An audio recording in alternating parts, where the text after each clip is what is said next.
बिस्मिल्लाहिर्रहमानिर्रहीम अस्सलामुअलैकुम रहमतुल्लाहि व बरकातुहू।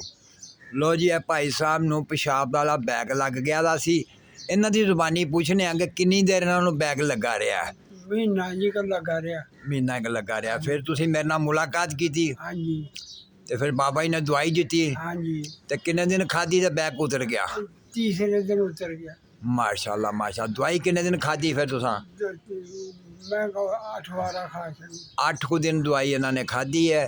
ते अल्लाह पाक दी रहमत नाल इन्हां बजुर्गां दा पेशाब वाला जिहड़ा सी बैग लगा होया वो लथ गया। अल्हम्दुलिल्लाह साडे मोहतरम और नुकसा ता करने वाली हस्तियां नूं असी भी ते बजुर्ग भी सलाम पेश करदे ने। हाँ जी। ते सानू बड़ी खुशी होंदी है। और नींबू वाला नुस्खा जो उस्ताद होर ने अता किया होया सी, हाँ जी, पानी 8 किलो तो मैं बनाया सी जनाब ना।